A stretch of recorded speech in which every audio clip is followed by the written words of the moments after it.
Okay, hello everybody. Welcome to another episode of Captivating Conversations. And today I've got someone pretty darn special, okay? And we're just going to have a chat and share some things with each other. And this is Ekta Agarwal. How are you, Ekta? Very well. How are you, Peter? I am really good, and I'm really interested in sharing with our audience here some things about you. And I'll share as well, of course, right? But in particular, your early years, because you shared with me something which really blew me away when you first shared it. So I'd like to start with what drives us. So tell me, what drives you, Ekta?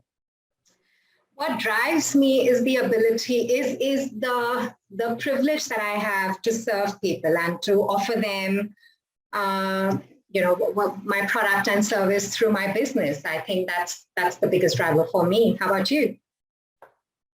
For me, it's working with people who are really good at what they do, really good, and they do it with a passion, but they get absolutely lost and flounder and feel uncomfortable when it comes to the point of, for want of a better word, selling their services, right? Yeah. They just feel uncomfortable in that aspect, even though they're darn good at what they do. They just feel uncomfortable in it because it feels like being sleazy or salesy or something like that. That's what I do. And that's why I do it, to help people who are darn good but can't get out there. Yeah. That's fantastic. And I tell you what, coming into business, there was a lot of, talk about what I should put on Instagram, what I should put on Facebook when I'm talking about my business, and the way that I should do it so as not to sound salesy. And I just felt that, it makes you actually second out everything that you do, because even a heartfelt post, you actually second guess it and you wonder if it's coming across as a marketing ploy or as being salesy. And every step of the way, you have to be so cautious with what you do. So it's great that you can offer something to people to overcome that self-doubt. Well, Ekta, there's no magic. It's called being authentic, telling the truth, and trying to give people a memorable experience rather than one that they feel uncomfortable with. It's common sense, right? So I don't provide any magic, but I do provide people with confidence. That's all. Yeah. Now, I'd like to share with you, and I'd love to hear from you too, about your why we do what we do. But before we do that, I would love to ask you to share with our audience about your background, okay? Very quickly, I'm an Aussie. I'm a proud Aussie, always will be an Aussie, but I've been living in Thailand for 20 odd years. I have two wonderful grown-up children in Australia, Matt and Kirsty, and that's from my previous marriage, and I'm now in Thailand, have two children and a grandchild here, and I live in a little Thai village, okay, which I'll come back to later. But what about you, Ekta, in your early life? Yeah, well, I come from India. I come from the very, very busy cosmopolitan city of Mumbai. And I was born and brought up there. I had a very, very privileged upbringing in that there was a lot of everything available all the time.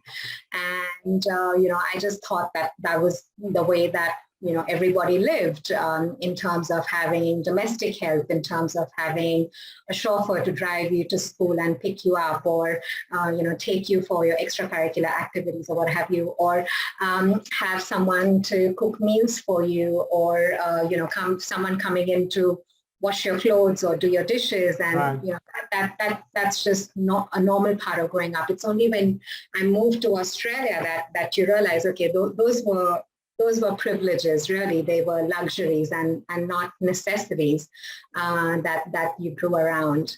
Another interesting aspect of my early years in India were that I grew up in an extended family. So I grew up with my grandparents, my father's brothers, and their families. We all grew up in the same home. And we were at one point, I think we were about 30 people living together in a 7-bedroom home. It was a very large apartment for Mumbai standards. But, it taught me, I feel, a lot about coexisting and being flexible and, very quickly adjusting to new environments, new temperaments, or just navigate my way through different personalities and be able to work with them. And I feel that growth, when I look back at that now, I think that that was part of my professional development, because it allowed me to really understand before being understood. So, you know, with 3 generations coexisting, living together every single day in everything that they do, you know, is not a joke. And you really have to understand when someone's mood changes and how you have to navigate around that, what you need to adjust about yourself so it's easy for someone else. You know, how you have to consider others before being too demanding and asking for something all the time, and things like that. And I feel like that allowed me to, you know, in my professional life later on, and then also allowed me to adjust very quickly to a very, very diverse culture that was in Australia when I moved here. Yeah, that's interesting, because growing up in a house with 30 people would have taught you very quickly the art of communication skills. Is that right? Absolutely, because you're communicating with your grandparents who are in their late 60s, early 70s, and then you've got cousins who are less than half your age. Yeah. You know, some of them are toddlers, and you just, it's like growing up in a village 24/7. You know, that's what it is. What about the culture shock you had when you came out of that rather privileged yet crowded environment? Right, into the Australian environment, where they don't have that same sort of thing usually as a normal part of life? Look, as I said, I come from a very wealthy background in India. I come from a very privileged background in India. Growing in that environment was not probably something we had to do for lack of resources. You know, it was just something that we chose to do, or the elders in the family chose to do, because, you know, staying together is a good thing. You know, it was a good thing. We were unique. Not every family in India is an extended home, but it was just the way that my grandparents grew up and my parents grew up.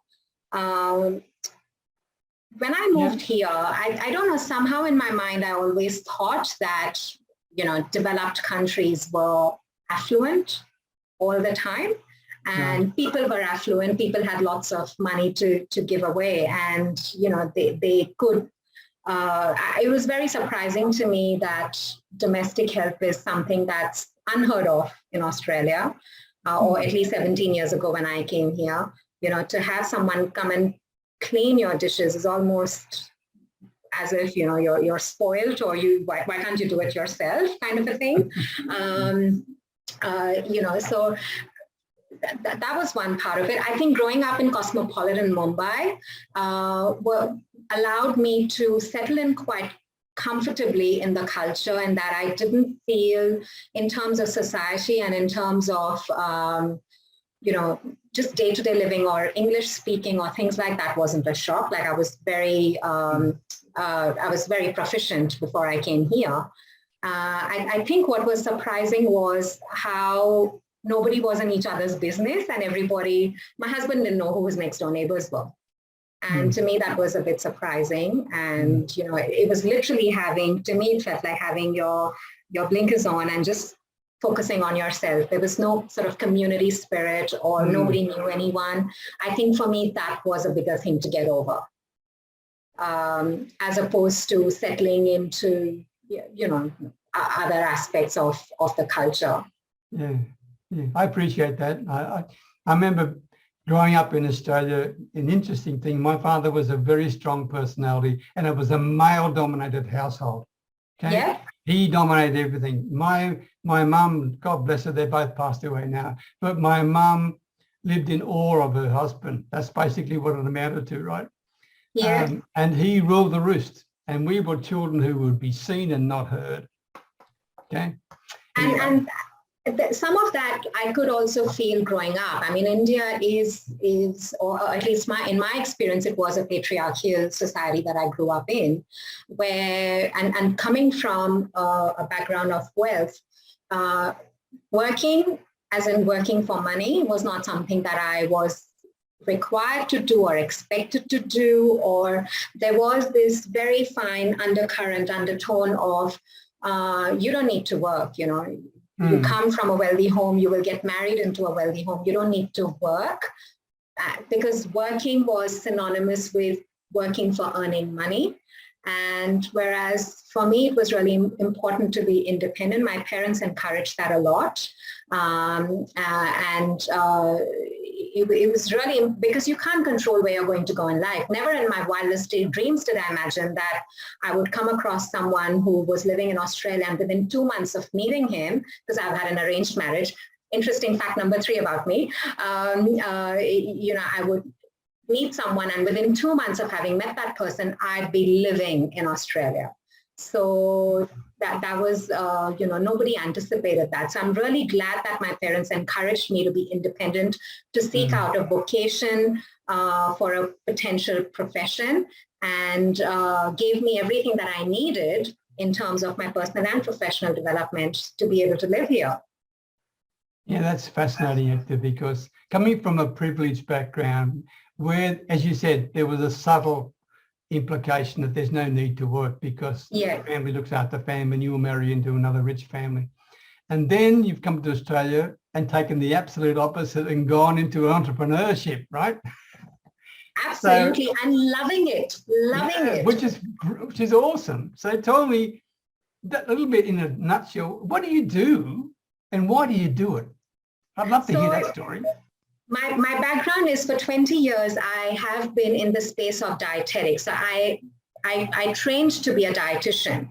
Right. And in India, I had my private practice, which was a very flourishing practice. When I moved here, I did my master's and my PhD in dietetics. And then eventually I found myself positions in the academic field and also doing some research. Having been in the field for 20 years and all about, you know, not actually stopping to ever celebrate my milestones, I always was very driven. And when I would achieve something, it was always about, okay, what's next? Rather than stopping and actually enjoying the achievement. It was always about what's next. And I felt that as I was getting close to the age of 40, that engine was sort of running out, that steam was running out. And I began to value or miss having a creative outlet. So my company, Great Creates, was actually born out of a need to have a creative outlet. I started out creating fun merchandise for dietitians because every profession has internal jokes. Every profession has certain things which only people in those professions will understand. And I used to think, you know, if I can offer that to dietitians, why not? You know, we all have something that we can laugh about that nobody else will enjoy or even understand what this is about. So that's where Great Creates started. But once I started Great Creates, actually it stalled there. Now I'm a dietitian, my husband's an accountant. So I had 2 potential avenues of actually doing fun merchandise for dietitians and accountants. Because we're the food police and accountants are boring nerds who crunch numbers. But, you know, there's so much more to us. It sort of stalled there. And when I launched my business, people in my network started coming to me and saying, hey, you know, we've got a product launch coming up. Can you do 20 coffee mugs for us? Or can you do 5 t-shirts for my team? Or can you do 10 of travel mugs for my new clients? And it stopped me. Of course, I was doing it, enjoying it, but it stopped me and made me think about, why are they coming to me? Why are they not going to Alibaba? The reason they were not going to Alibaba is because when you order off Alibaba, you have to order in hundreds and thousands. And, you know, small business owners don't need hundreds and thousands of things. They need smaller quantities as and when they require them. Right. Exactly. So that made me look into it a little bit deeper, and I realized that there was a growing market of small business owners, and yet not enough support for merchandise for them. And that suddenly became my market. So my initial idea of having a creative outlet somehow stalled because the opportunities were not there. But then these opportunities came up, and from there I grew. So I started doing 10, 15, 20, 30 mugs for people until I got my first order of 500 mugs for a company.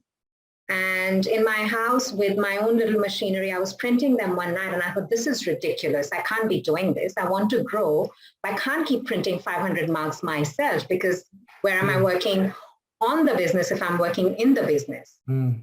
Which then prompted me to look outside. And in 2019, I took a bit of a tour around Australia and went and met suppliers who could potentially help me with 10 mugs or 20 mugs or 2,000 or 20,000 if I needed them. And that sort of then got me into the space of supplying as few or as many branded products as you need. Right. So that's what you do, but why do you do it? I do it because I love to be of service to people. And I feel like I am a problem solver. I feel like I'm a bit of an activist. And I just like to make things happen. If I look back in time for myself, I've always made things happen. So if I found that, I need to go out and work with a doctor, I didn't care if the family liked it or not. I created the means to go out and work with a doctor as a consultant. If I felt the need to do a PhD, I made it happen for myself. If I wanted to do a business, I made it happen for myself. So I like to be a bit of an activist from that point of view. And I love to make things happen for other people. If there are roadblocks for them, I love to help them with that. And it sounds to me that you love to help them by having some fun at the same time. Yes, definitely. And that's why the name of the company is Great Creates. You come to us with an idea, we'll turn it into something great and create it for you. Yeah, good. Good. You know, can I share with you why I do what I do? Absolutely. Because it's a bit passionate to me and very close to my heart. Yeah. As I mentioned earlier, I actually live in a remote little Thai village way up near the Cambodian border. We moved here about 15 years ago. I was basically before we were living in Bangkok, the capital of Thailand, because I was working in Indonesia and Singapore and Hong Kong and Malaysia, the Philippines, etc. But Thailand was my base. But my wife said to me, can we move and live in the village? Because her parents were getting old, there's no social security here. And it's an inclusive culture, probably similar to India, where family looks after family. They don't have retirement homes here, for example. Correct. And I had a culture shock too, Ekta. I mean, I'd been here to the village before, but visiting here and living here are two completely different things, right? So we moved here. And when I got here, I thought, what am I going to do with myself now? Because basically I'd semi-retired because I stopped traveling. That's the other thing my wife said, I don't see much of you traveling too much. Okay? Yeah. And that hit me in the heart, because that's one of the factors that actually ruined my previous marriage. I worked, I was away from home way too often, okay? So I thought, okay, let's do the right thing, Peter, for goodness sake. And then I looked around and I said to him, well, what heck can I do here, really? This is 2004, yeah. And she said, oh, I'm not sure, really. I said, well, I can't do nothing. I mean, I'm not that sort of person. Anyway, long story short, this is a very poor village. If people have one rice crop a year, on average, they would earn a maximum, let's put it in US dollars for an audience who's watching, maybe $3,000 a year if they're lucky. If they're lucky, right? And that's before expenses. And so they're constantly in a cycle of debt. They keep borrowing and paying back and borrowing and paying back, which is a complete opposite to your childhood when you think about it within India, right? And what I thought, well, I want to help these people. I really want to help them. And I said to my wife, can you get the village chief, which is called a Puyaban, get the Puyaban to get the village together, because I want to talk to them. And my time was pretty good. But two things happened there. They got the village together. two things. They all understood Thai, but very few of them spoke Thai, right? They spoke a dialect, which is more like Khmer rather than Thai. And even though they understood what I was saying, I could never understand any of the questions they were asking me because it was not in Thai, right? So that was a bit of a bummer.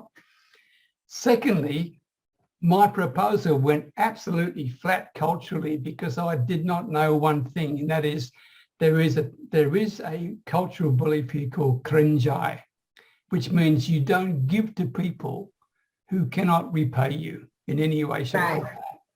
Okay, it's a loss of face for them, etc. Right? And here am I up there, offering to pay money to get people to stay in school longer and to put a library in the school and all this sort of stuff, right? And that was just too much, and it was stupid of me in hindsight to think about that. Okay, but I was compassionate and I was enthusiastic and I was wanting to help. I did it all wrong. That's what it amounts to. Anyway, we sorted that out. But you came from a good place. You came from a really good place, a place of generosity and radical generosity, rather. Yeah. Noticing gaps and then wanting to help. And of course, you couldn't have known the cultural differences. No. We sorted it out. And now, I mean, that's the reason I'm still online. I mean, I'm an old guy. I'm 76 years of age, but I do what I do with a passion. I love coaching the people that I have, and I use the investment they make in my coaching and mentoring services to do exactly what I aim to do in the village, but I do it in a much smarter way because the funds go via the village council rather than to me, and the council then implements the programs in the village. Does that make sense? Yeah, 100%. And I mean, it's resulted in building a library for the school, which I wanted to do in the first place, right? Yeah. Also employing staff because the government ignores this part of Thailand almost completely.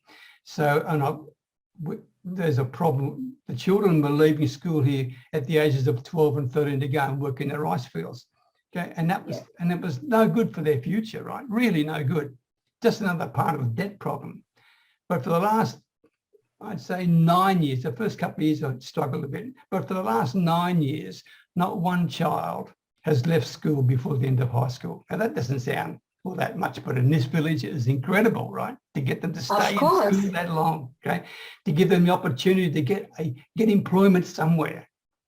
And the other thing is special, I know I'm going on too long, but I am passionate about this.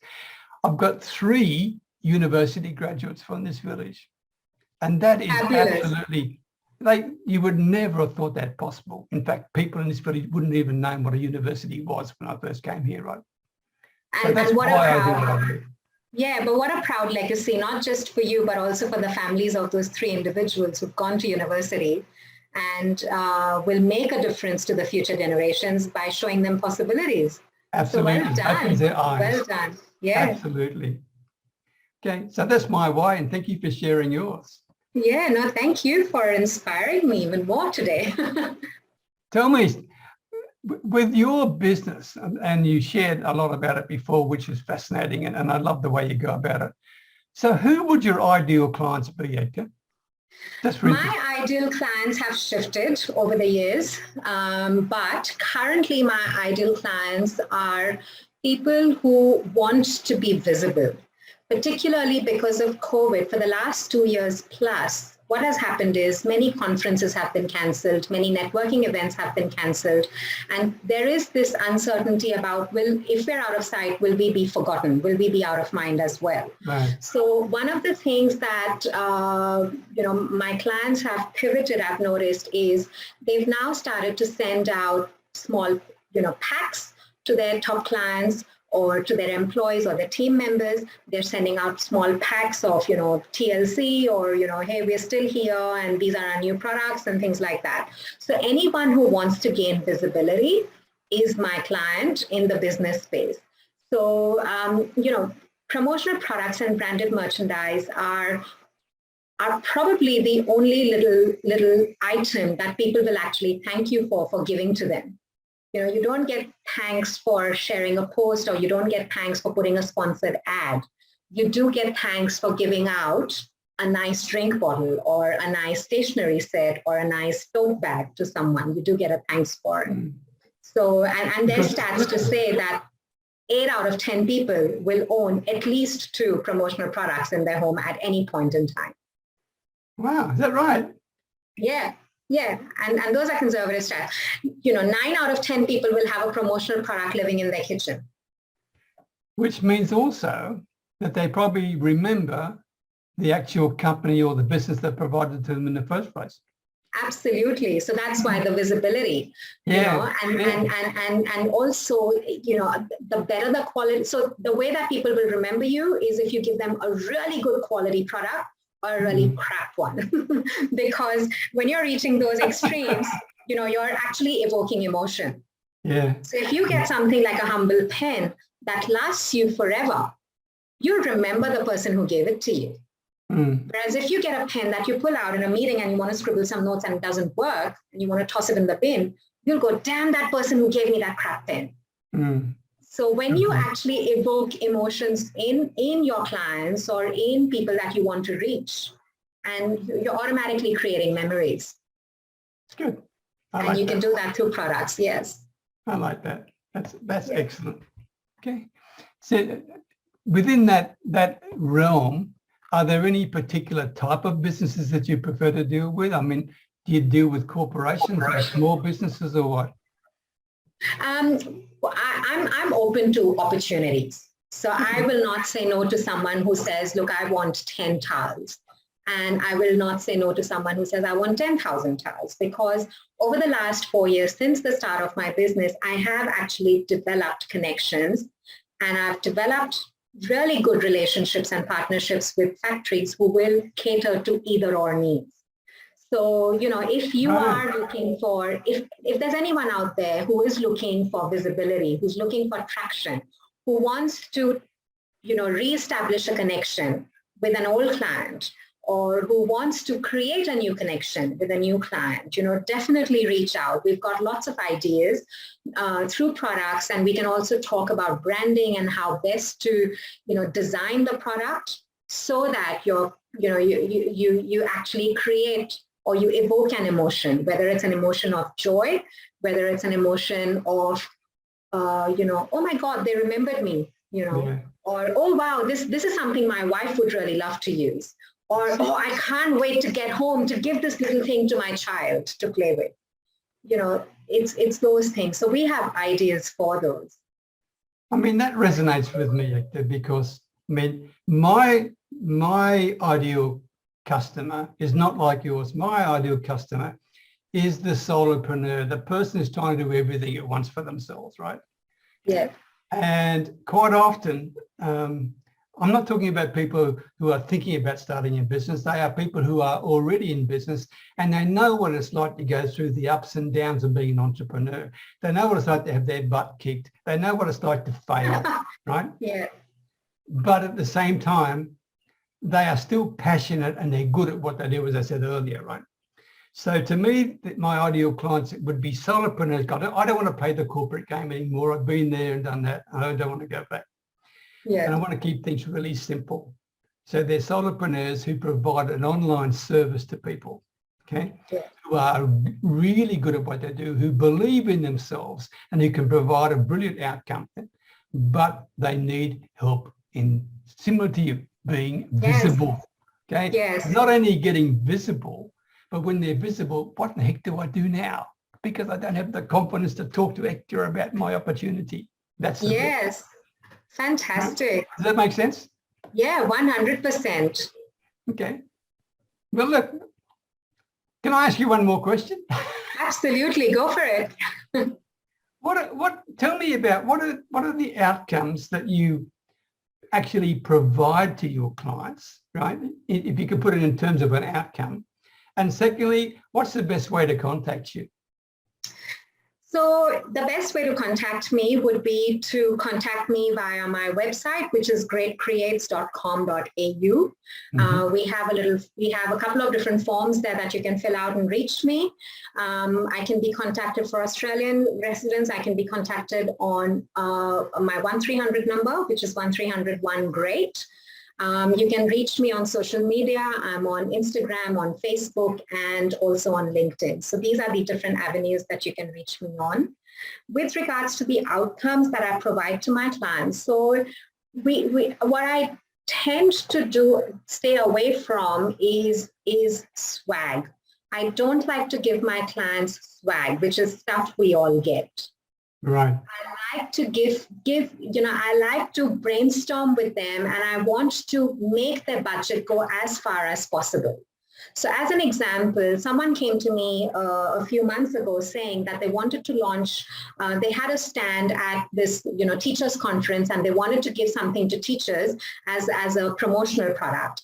And they said, they found the cheapest pen on my website, and they said, I'd like to go with that. In conversation with them, it came down to, well, I want to promote my brand to teachers because they are my target clients.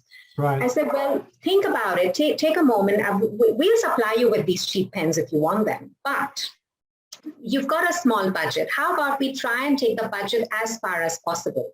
How many pens do you think teachers actually receive in a calendar year, in an academic year? And, for most, I've been a teacher, right? I was an academic. I know I had a drawer full of pens, and I never cared for them. I never cared where they came from, because they were always just given to me at conferences. How about you don't do 400 pens? How about you do 20 books with a quote that resonated with teachers? Give them something to chuckle about. Give them something to laugh about. Put an internal quote on a book so that you automatically then become memorable to them, as opposed to a pen that they'll just drop in their drawer and forget about it. So in conversation, what we came about with was a stress ball that looked like a notebook, but now she was a dietitian who was trying to promote her services to teachers. So she had a nutritional panel created for what makes a great teacher. And in that she had, this is the nutritional panel for teachers, which is 60% motivation, 20% leadership, 100% of, heartfelt need to support students and things like that. And that was the super hit, at the conference. This person came back to me and said, thank you, because there were people who were telling other people about, you need to go to that stand and you need to get that little stress notebook because it's so fun. And so that's a great outcome about being visible at a conference stand where 300 other stalls are trying to reach teachers, and yet you're one of them that stands out. Good point. Good point. It's interesting because, sorry. Yeah, so it's about having conversation and helping people, whether it's a small budget or a large budget. We all work hard to earn money. How do we maximize the budget that you've got to make it go as far as possible so people remember you and the service that you offer is what I do. Awesome. Love that. Love it. See, it's That's interesting great. because in my situation, the key outcome I want to provide to people, I referred before to the ups and downs of a solopreneur in terms of a whole range of things, including income, right? Yes. So I want to provide them with a consistent and reliable income stream. That's the first thing, because that then builds their confidence and their self-belief in the fact that what they're doing is a viable business. And prior to that, they weren't sure, because even though they're good at what they do, if you don't have enough clients to talk to, then what's the point? As you said before, you're not visible, right? Correct. Secondly, I also want to show them, and this is why I was smiling when you were talking about the pens, right? I want to show them how you can have a conversation with people that is a memorable experience for them, right? And that memorable experience is based on getting the person to have clarity about their real needs. What do you really want? Why is it so important to you? Forget what you're offering. Forget for example, if they're a life coach, forget that. Just show genuine, authentic interest in the other person to find out what's truly important to them, right? Yeah. And that will provide memorable moments, because very few people will do that. Now, these memorable moments sometimes can be fun and enjoyable like yours, but sometimes they can be painful because you're talking about the truth, right? And you have to dig deep. You have to dig deep. But by doing this, and especially if you're, for example, a life coach, which I do a lot of work with, not just them, but for example, they feel comfortable in having that type of conversation. And I said, well, then there you go. Guess what you're doing? She said, oh, not she, but many of them, they've said, well, we are talking to potential clients about what's important to them. I said, yes. You know what else that's called? They said, no. I said, selling. Yeah, correct. Said, no, it's not. I said, yes, it is. Yes, it is. Because you are building a relationship based on trust and integrity and empowerment and letting them make the decision where they're going to work with you. And all you're doing is guiding the conversation to find out the truth about them. And you can't lose, because either one, they become a client because you've created a memorable experience and done that, or two, they become an advocate because they really enjoyed the experience with you. So, and they trusted you all along. You earned their trust all along. So you're doing the right thing by them. Yeah, and as Michael Griffiths taught us, not only trust, but resonance and respect and inspiration, right? So that's all wrapped up in that. Correct. Okay, Ekta, thanks for sharing your time with me. No, thank you for having me. This was so wonderful. I'm going to go away and make some notes on this and, write down some of the things that you said, because I think those are beautiful little reminders to keep by your side. What's your why? Why do you do what you do? And it's important to revisit that every now and then. I agree. It's what gets me out of bed in the morning, okay? And when you're having a tough day, okay, it'll pick you up. Correct. And all I've got to do for inspiration is look outside the door. Yeah, okay, that's very what I true. do. I think, wow, come on, Peter, get off your butt, right? Yeah. That's what it's all about. Now, for those who want to contact me, you've got Edgar's contact details. Mine, very simple, peterbeckenham.com. You can find me on LinkedIn and Facebook. Now, I'm not on, actually, I am on Instagram, but I'm not on there very often. LinkedIn and Facebook are my key things. Anyway, enough of that. Edgar, thanks for sharing your time. Thanks for sharing your history. I love it. Okay. Yeah. Thank you, Peter. Okay. Cheers for now, eh? See you.